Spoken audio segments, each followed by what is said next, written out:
Depois de 11 de setembro de 2001, a ameaça do terrorismo amedronta o Ocidente.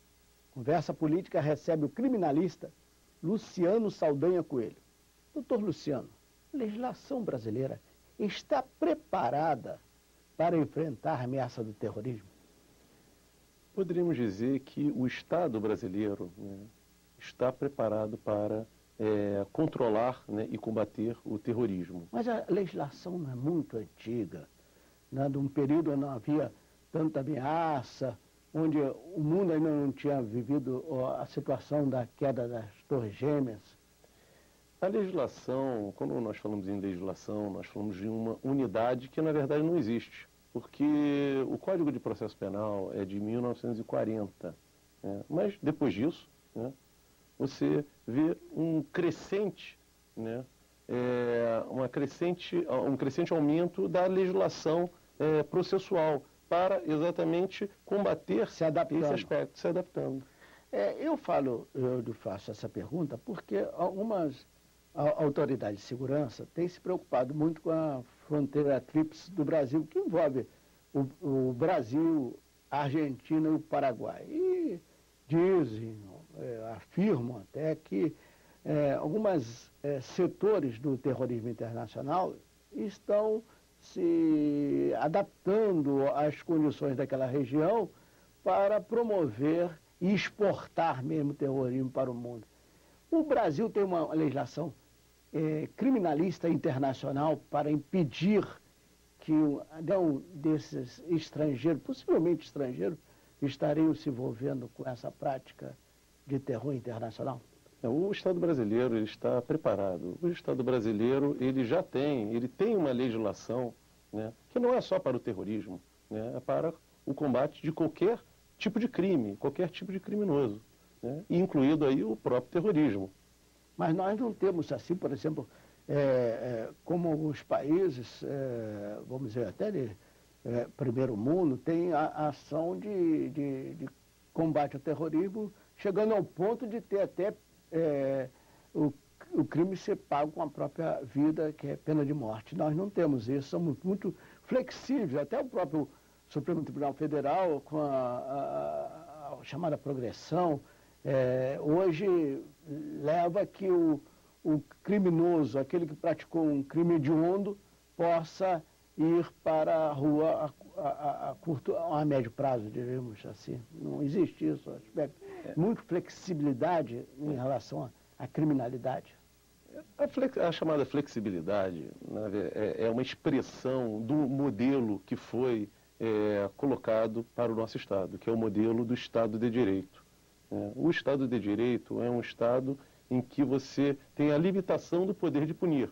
Ou seja, o governante não pode utilizar, né, qualquer tipo de resposta para o controle do crime. Mas os Estados Unidos também vivem no Estado de Direito, considerado uma das nações mais democráticas do mundo, e tem uma ação enérgica para enfrentar o terrorismo. Podemos dizer que os Estados Unidos ele é um Estado de Direito, mas os próprios americanos internamente já vêm criticando, né, as novas medidas legislativas contra o terrorismo, e que essas novas medidas seriam realmente uma afronta ao paradigma do Estado de Direito. Por exemplo, a figura o paradigma do inimigo, que significa o combatente ilegal, né? E o combatente ilegal seria o que seria o inimigo combatente ilegal? Seria uma nova forma desse modelo do inimigo, que antes tinha como modelo único o combatente ilegal, que não seria inimigo. E esse sim seria o combatente que teria a proteção das normas, né, a Convenção de Genebra e das normas internacionais. Então, com esse novo modelo, do inimigo, que se contrapõe a esse inimigo de guerra, esse novo inimigo, seria o próprio terrorista, ele não teria a proteção dessas leis internacionais, de acordo com a visão do governo americano. Na legislação brasileira existe a tipificação dentro do direito penal de crime de terrorismo? Não há essa tipificação. No entanto, o terrorismo... Então, como enfrentar isso? Porque eu, do ponto de vista do que a gente observa, que a gente lê, que a gente vê através de imagens, o terrorismo tem um tipo de ação própria. Quer dizer, ele embora resulte no crime, às vezes, de morte, ou no atentado, ou às vezes da simples ameaça, mas ele tem um estilo próprio. E a legislação brasileira não padece de faltar uma tipificação, necessariamente uma nova tipificação para enfrentar esse tipo de crime? Hoje, toda a legislação brasileira, ela já é suficiente, né, para o controle do terrorismo. Primeiro ponto o terrorismo brasileiro é diferente do terrorismo, né, nos Estados Unidos, né, na Espanha, em Londres. Poderíamos dizer até que o terrorismo brasileiro, se comparado às figuras externas, não é um terrorismo, né? No entanto, o alcance que a expressão terrorismo comporta é grande. Mas o senhor afirma que é suficiente, mas eu lhe pergunto, e nós estamos encerrando esse bloco, existe já o terrorismo virtual. Nós não temos uma legislação específica para o mundo virtual. Falta até uma legislação que condene determinadas práticas utilizadas pelo criminoso através da internet.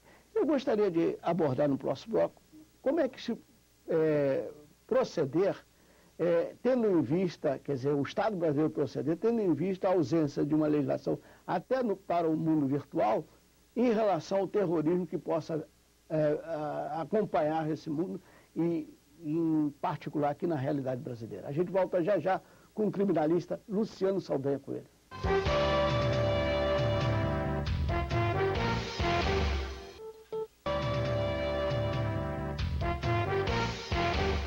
Estou recebendo o criminalista Luciano Saldanha Coelho.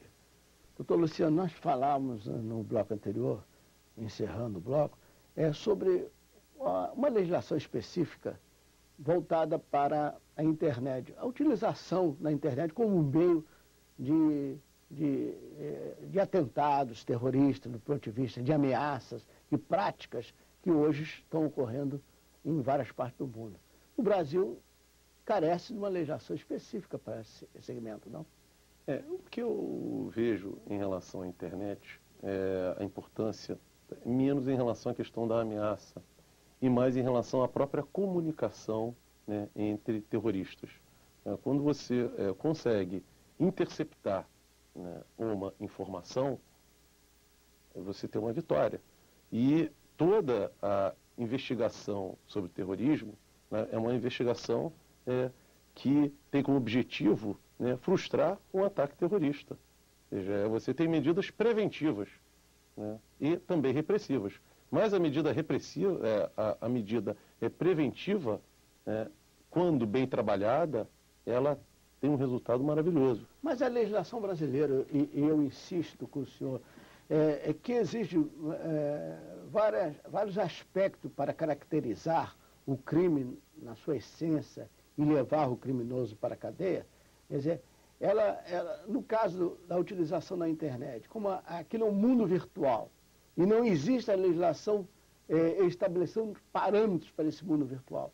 O indivíduo diz simplesmente, não, eu não passei essa mensagem, eu não ameacei ninguém. Então, não carece esse aspecto do ponto de vista da ameaça não ser penalizada, tendo em vista a legislação não satisfazer esse tipo de aspecto que demonstra, pelo menos, a vontade do camarada aterrorizar. Podemos dizer que o problema é menos da legislação e mais da prova. Ou seja, é uma questão de você demonstrar ou não demonstrar que aquela pessoa foi aquela pessoa que cometeu o crime de ameaça, por exemplo. Ou seja, a ameaça, ela pode ser cometida e praticada por qualquer meio, inclusive pela internet. A questão que se coloca aí é como provar. É uma questão realmente de prova. Mas, de certa forma, a legislação brasileira, por exigir uma prova tão concreta, o senhor abordou o aspecto democrático da própria legislação nossa. Mas, quando só falta o criminoso ter que falar, eu sou o criminoso, eu usei essa arma, eu ameacei dessa forma para ele ser penalizado?